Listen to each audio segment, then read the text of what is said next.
Kalau begitu bagaimana apa Anda bersedia bekerja sama dengan saya? Kebetulan saya butuh beberapa lukisan untuk dipajang di Hotel Hyatt Group yang sedang dalam masa pengerjaan. Untuk tema saya ingin jenis lukisan romantisme, klasikisme, dan futurisme. Untuk bayaran, saya pastikan akan memuaskan. Marcel mulai terlihat sangat antusias. Job kali ini bagai keberuntungan sekali seumur hidup baginya. Apalagi saat membayangkan berapa banyak uang yang bisa ia dapatkan, dan tujuannya hanya satu, membeli apapun yang diinginkan bocah kecilnya, Arka. Bisa, saya akan usahakan. Mungkin membutuhkan waktu beberapa pekan, apa tidak masalah? Tanya Marcel nampak ragu. Tidak masalah. Kebetulan kami datang kemari juga untuk berlibur, sahut Alvin. Oh ya? Apa Anda punya foto wanita itu? Saya jadi penasaran melihat foto aslinya. Oh, ada. Marcel mengeluarkan ponselnya, membuka galeri ponsel, tempat ia menyimpan beberapa foto Nia. Ini dia. Secepat kilat Alvin meraih ponsel itu dan detik selanjutnya ia terperagah dengan kedua mata terbelalak sempurna. Han ini. Arhan meraih ponsel Marcel dari tangan Alvin. Sekujur tubuhnya bergetar, darahnya berdesir. Kalaupun di dunia ini ada yang mirip dengan Aina, apa mungkin seidentik itu? Tidak, ia masih belum percaya, foto bisa saja menipu, tetapi jika ia melihat langsung dengan mata kepalanya sendiri, hati dan perasaannya pasti akan bereaksi jika memang Nia adalah Aina yang ia cari. Sekuat tenaga, Arhan berusaha untuk terlihat biasa saja agar Marcel tidak curiga. Ia menyodorkan ponsel itu ke atas meja. Sangat mirip dengan yang difoto. Cantik. Oh tentu. Marcel membusungkan dada. Dengan bangganya. Nia ini adalah wanita paling cantik di pulau kami. Dia bekerja keras demi membantu perekonomian keluarga dan juga membiayai anaknya. Anak. Arhan mengerutkan keningnya bingung. Ya, Arka itu anak Nia. Malang, dia ditinggal suaminya karena sebuah kecelakaan lalu lintas. Tapi sekarang mereka bahagia, dan saya selalu pasang badan, melindungi mereka, untuk itu saya berhenti jadi atlet demi bisa tinggal di sini setiap hari, jelas Marcel. Arhan tertunduk membisu. Namun, pikirannya begitu ramai dengan sejuta pertanyaan. Jika Nia benar Aina, maka bocah laki-laki itu anak siapa? Jika benar dia Aina, apa Arka adalah anak kami? Apa waktu kecelakaan itu dia hamil? Atau mungkin dia hamil dari pria lain selama 3 tahun ini? Arhan kembali menegapkan kepalanya dengan wajah datar untuk menyembunyikan kegelisahan hatinya. Kalau boleh tahu, Arka umur berapa? 2,5 tahun, jawab Marcel. Duk. Arhan menurunkan kedua tangannya yang mulai bergetar. Ia berharap ini bukan mimpi, bagaimana mungkin ia mencari satu orang tetapi malah menemukan 2 orang sekaligus. Tapi ia belum bisa percaya begitu saja, ia masih memikirkan kemungkinan terburuk yaitu, Nia bukanlah Aina. Karena dalam sebuah penelitian, setiap orang mempunyai 10 kembaran yang tersebar di seluruh dunia dan bisa jadi Nia dan Aina adalah 2 orang yang berbeda. Apa Anda tahu penginapan dekat sini? Kebetulan saya dan Alvin belum tahu akan menginap di mana. Pukul 5 sore, Marcel membawa Arhan dan Alvin ke sebuah penginapan yang terletak persis di seberang rumahnya. Setelah mendapatkan kamar, Marcel pamit pulang karena takut Arka menangis. Sementara Alvin dan Arhan sekarang tengah duduk di beranda depan sambil memandangi warung makan Nia Seafood di seberang jalan sana. Sampai sekarang tanganku masih gemetar, apa mungkin wanita di foto itu benar-benar Aina? Tapi kenapa tiba-tiba sudah punya anak? Alvin memijat keningnya yang tiba-tiba terasa berdenyut. Tapi ya, saat pertama kali melihat bocah tadi, Aku langsung ingat kamu, mirip persis. Tapi kenapa bisa? Jika dia benar-benar Aina, kenapa dia tidak kembali dan malah menetap di pulau terpencil ini, sementara kamu menderita setiap hari karena merindukan dia? Aku tidak habis pikir, kacau. Kenapa wanita bernama Nia itu lama sekali pulangnya? Aku mau menginterogasi dia secara langsung. Saat Alvin begitu panik, bingung, penasaran, kecewa, Arhan masih terlihat tenang dengan wajah datar. Pandangannya terus tertuju ke Nia Seafood di seberang jalan sana. Jangan mengatakan apapun padanya, biar aku yang tangani dengan caraku, ucap Arhan saat menoleh menatap Alvin. Iya deh, terserah. Aku mau tidur. Alvin berjalan masuk ke dalam penginapan sambil mengangkat ponselnya ke atas. Ais di sini tidak ada sinyal, padahal aku ingin mengabari Laras dan Kinos. Arhan masih berdiri di beranda depan dengan pandangan yang tak juga lepas dari warung makan di depan sana. Tanpa ia sadari air matanya mengalir begitu saja, saat kerinduan itu mulai mengerayangi hatinya lagi dan lagi. Aduh, berat sekali. Nia berusaha sekuat tenaga mengangkat box berisi udang dari jok motor yang ia kendarai sendiri. Sini biar aku saja, ucap Marcel lalu mengambil alih box tersebut dari tangan Nia. Arka mana? Tanya Marcel saat tidak melihat anaknya bersama Marcel. Bukannya menjawab, Marcel malah terus melanjutkan langkahnya masuk ke area dalam warung.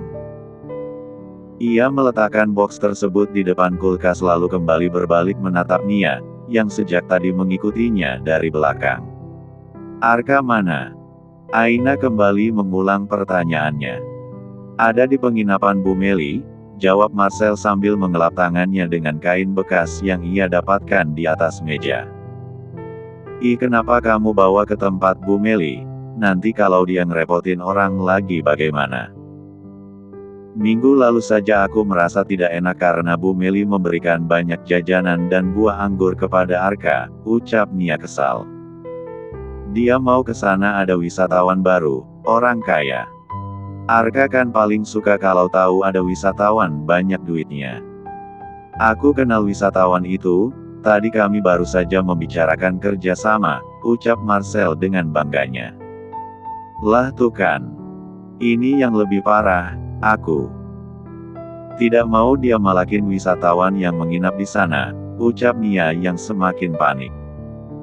Sudah, jangan bertengkar. Biar nenek yang pergi manggil Arka, sahut nenek yang baru saja keluar dari toilet belakang. Tidak usah. Nenek sudah lelah seharian belanja, biar aku saja. Nia segera berbalik keluar dari warung. Hati-hati nyebrangnya, sahut Marcel, namun tek lagi digubris oleh Nia. Nia terus melangkah hingga sampai di bahu jalan, ia menoleh kanan kiri untuk memastikan tidak ada kendaraan yang lewat.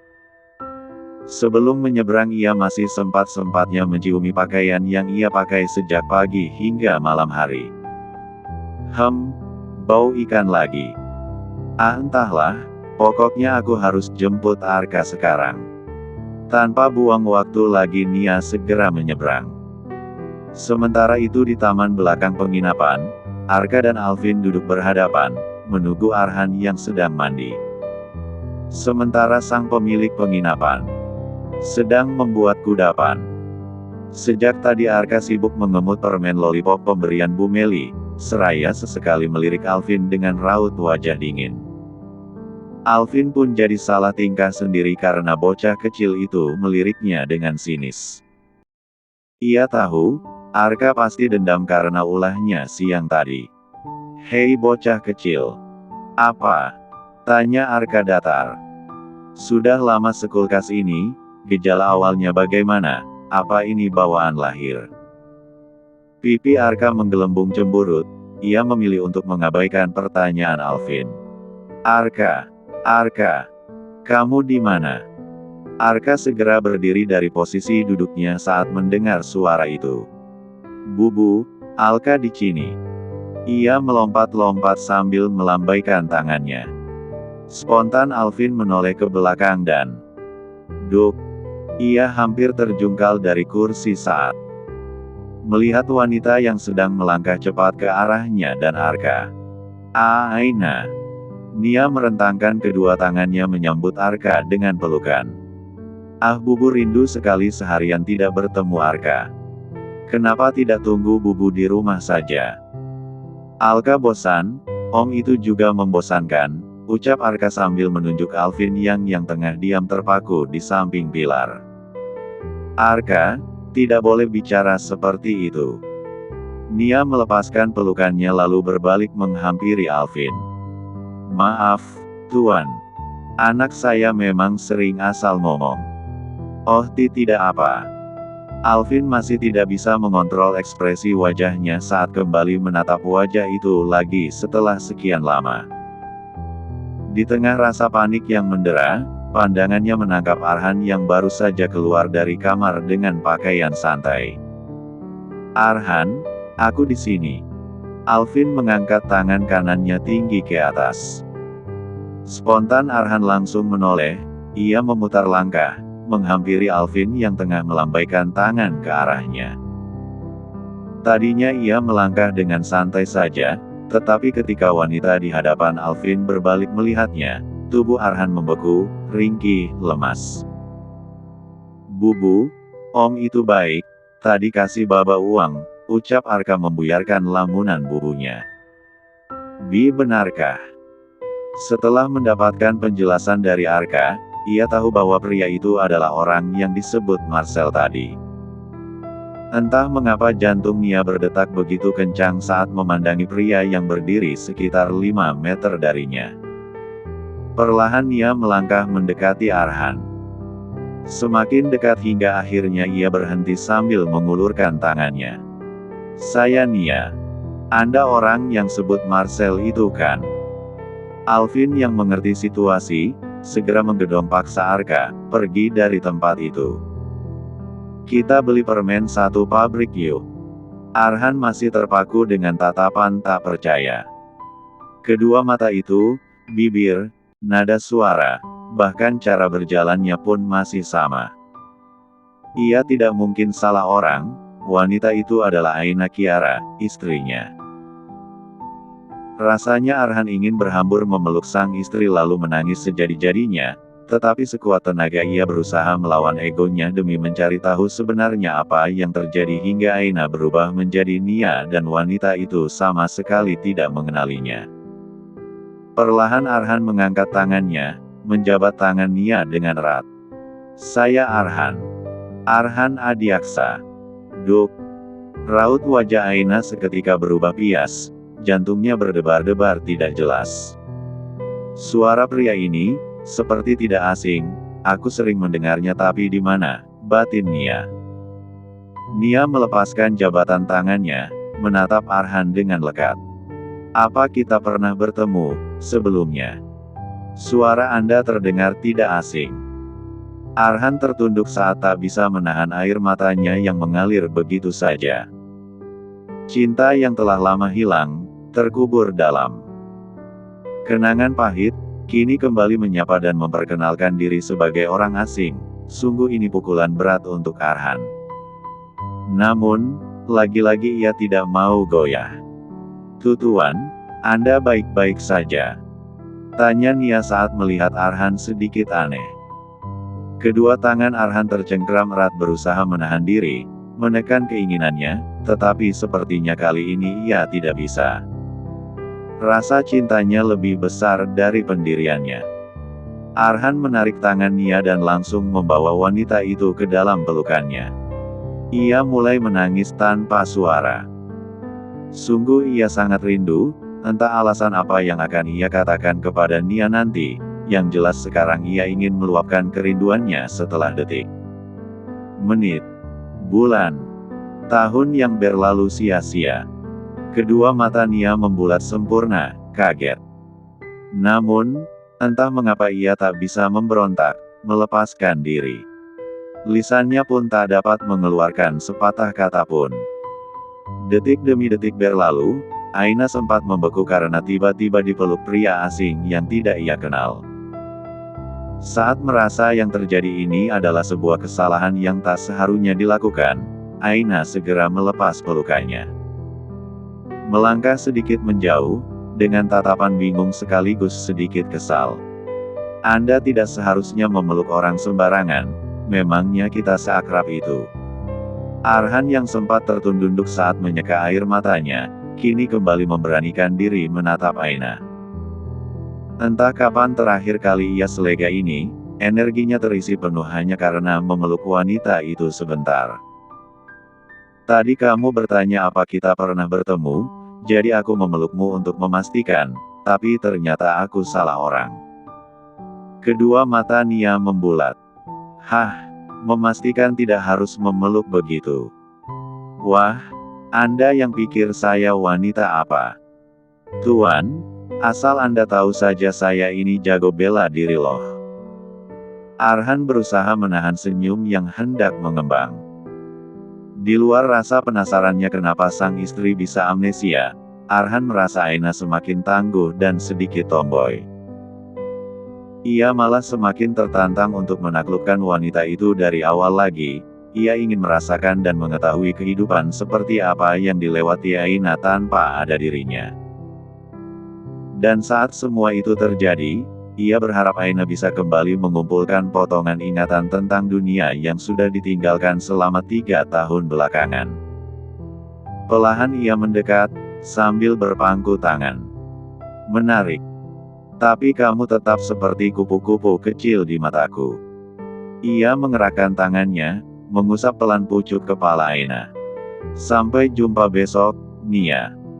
Ia berbalik pergi meninggalkan Aina sendiri. Apa-apaan pria itu, aneh. Aina menepuk-nepuk dadanya yang tak hentinya berdebar. Sialan, aku kenapa lagi, sepertinya besok aku harus periksa tekanan darah. Pasti ada yang tidak beres. Aina segera berbalik hendak menghampiri Arka, tetapi ia tak lagi menemukan putra di taman belakang. Aduh, kemana lagi bocah itu? Ia segera bergegas, melangkah cepat menuju pintu keluar. Sesampainya di depan pagar, ia menghela napas panjang ketika melihat Arka sedang digendong oleh Alvin dengan begitu banyak jajanan di tangannya. Bubu, Alka banyak permen. Alvin segera menurunkan Arka dan membiarkan bocah kecil itu berlari menghampiri bubunya. Aduh banyaknya, sudah bilang terima kasih sama Om. Arka menggeleng, sebenarnya agak gengsi juga. Arka tidak boleh Sudah tidak apa. Sanggah Alvin. Tadi siang aku membuatnya kesal sampai menangis. Oh ya Ai. Maksudku, Nia apa kamu tidak merasa mengingatku, sepertinya kita pernah bertemu. Heh. Kening Aina mengerut bingung. Tidak, Anda siapa? Tadi pria yang di dalam itu juga saya merasa kenal tapi lupa. Mungkin efek yang kecelakaan dulu. Kecelakaan? Mata Alvin memicing penasaran. Begitulah. Kata nenek saya pernah kecelakaan dan karena itu kadang saya tidak mengenali orang yang lama tidak saya temui. Aina menggedong Arka lalu kembali menatap Alvin. Saya permisi, terima kasih untuk permennya. Iya. Alvin membiarkan Aina dan putranya menyeberangi jalan hingga masuk ke dalam rumah. Setelahnya, Alvin segera berlari masuk ke dalam area dalam penginapan, mencari-cari keberadaan Arhan dan akhirnya ia menemukan pria itu di teras belakang yang berhadapan langsung dengan pantai. Han, bagaimana? Kau tadi bicara apa dengannya? Arhan hanya melirik lalu kembali menatap nanar ke arah pantai di depan sana. Tidak ada. Yang jelas aku bisa merasakan jika dia adalah Aina yang aku cari. Saat memeluknya aku melihat tahi lalat di bahunya dan itu sama persis. Entah ini mimpi atau tidak tapi setelah pulang nanti, kau harus memberikan Kinos hadiah. Kalau bukan karena dia, kamu tidak mungkin sampai di sini. Kau benar. Tapi sebelum itu, aku ingin lebih mendekati Aina lagi. Aku ingin membuat dia perlahan mengingat semua tentang kami. Memaksa dia untuk mengakuiku sebagai suami hanya akan membuat situasi semakin buruk. Kau benar. Alvin duduk di samping Arhan dengan semangat menggebu. Tadi saat aku bertemu dengannya di depan, dia sempat membahas tentang kecelakaan yang pernah terjadi padanya, jadi dia susah untuk mengingat orang. Arhan mengangguk dengan raut wajah datar.